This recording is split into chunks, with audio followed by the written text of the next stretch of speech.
Welcome back to part two of our at-home series with technology CEOs. I'm delighted to be joined by Bob Bukowski, Chief Executive Officer of Logicalis Group. Bob, I'd like to move straight into exploring the changes that have been enforced by COVID-19. Almost overnight, we are now all working remotely, and it's proven the business case to even the most sceptical about modernising the workplace. What advice would you give to anyone who wants to embrace a new way of working post-lockdown? That's a really good question.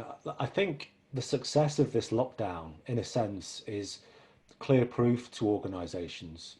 In particular, I mean their CIOs and CEOs, that they've got to have confidence about their own business transformation. If you'd have said to a CIO, look, we've got 6 months now to go from an office-based environment to a remote working environment, no doubt they would have all said that's not enough time. And yet this transformation happened almost overnight, and it's been very successful. I think organisations now need to think about what's going to happen for them and their business in the next normal. And this remote working experiment, it could be called, kind of the beta version of that effort. It's been tried. It was largely successful, but there may well have been some problems that became apparent along the way. Employee access was problematic because of bandwidth issues at home, or security may have been a concern. Whatever those issues were, in terms of particular organisations' capability during this lockdown period, the CIO and the CEO need to think about, before the next period, how they plan properly for what is, almost an inevitable feature of the next normal. Periodic lockdowns, periodic working from home environments, and also, we've got to think about new business models too, because this remote working experiment, let's say, has been largely successful. I think there will be other benefits to embracing the flexibility that working from home can bring. So I think there are some real advantages to this remote working piece. And whilst this current remote lockdown period has gone relatively well, there are no doubt lots of improvements that can be made.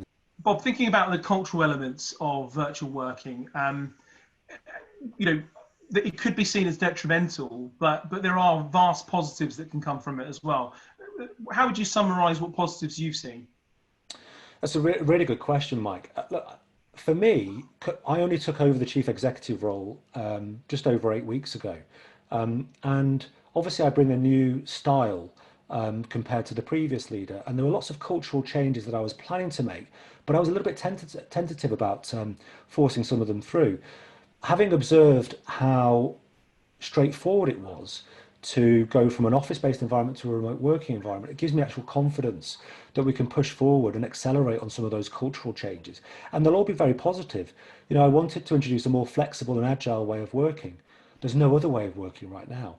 And the organisation has adapted very well to that. So we'll do our best to continue that in the post-lockdown next normal world. So I think there are some very, very positive aspects that this lockdown period can drive through from a cultural perspective for an organisation. The one thing I would say, though, is that you've got to work extra specially hard to maintain whatever cultural changes that have been implemented, or whatever culture you want overall, because you don't have the ability to get your people together. A good example of that is I was planning to do a tour around all of our businesses in my first few months to attend many of the sales kickoffs that we have at the start of our financial year. Clearly, I wasn't able to do that. So I've had to work super hard to communicate more to our people about what my tenure as CEO is going to be like, and the things that they should expect from me, and the things that they should adapt their style towards too, and the things that I have to adapt to as well. And that's just required, even more efforts using a variety of communication tools to make sure those messages get across clearly, so that we can start to adapt our culture in a positive fashion. You just got to work much harder at it. Yeah, absolutely.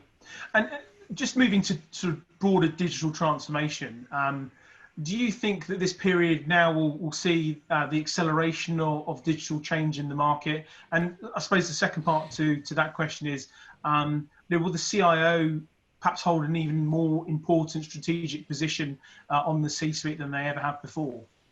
Yeah, no doubt in my mind about that.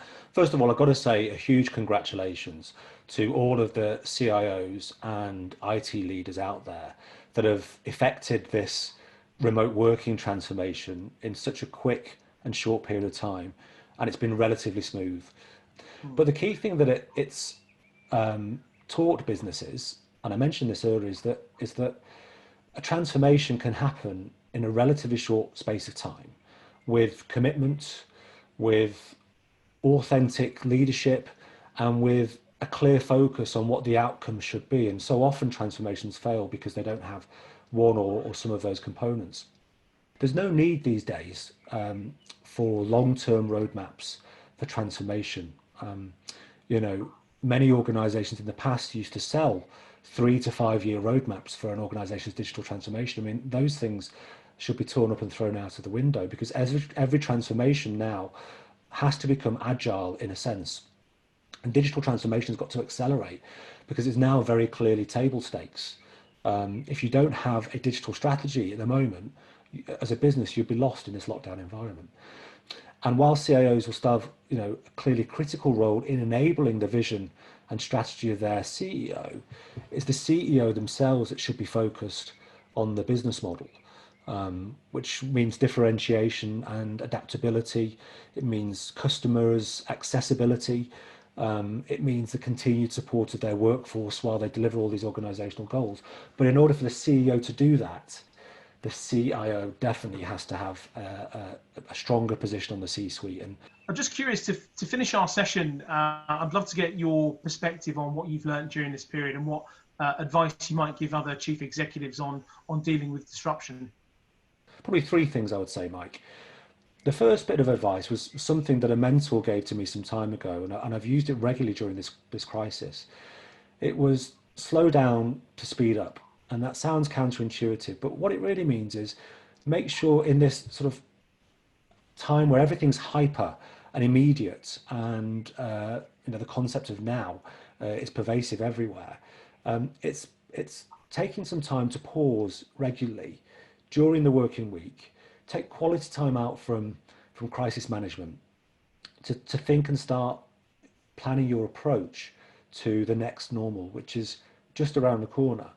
How will you address the challenges that will be thrown at you from a commercial and organizational perspective? Because the future is definitely going to be uncertain, and there'll be inevitable future lockdowns. And you need to plan an agile response to those right now that will secure the future of your organization. The second bit is a bit more straightforward, and it's just simply in these times, you can't rely on the strict protocols of the past and the governance structures that you might have put in place to help you manage an organization in the good times, let's say. Those sorts of approaches really won't get you through the current times overall. Again, that's back to the agile leadership point that we've been discussing throughout this conversation. And the final bit I would say is don't be afraid to embrace and invest in innovation. So, lots of great ideas have come out of periods of recessionary environment or, comparable lockdown environments. And of course, everyone needs to think about their cost base at the moment. So there might be a little bit of hesitation about investing in new things. But what I'm talking about here doesn't necessarily cost a lot of money. It's more of a cultural thing within an organization to be promoting and considering innovative thoughts. That will also help the CEO and other leaders ensure that the future of their organization is more secure than perhaps it might seem right now. Bob, thank you. On behalf of Odgers Berndtson, really appreciate your time and your insights. Thank you. Thanks, Mike. Take care of yourself.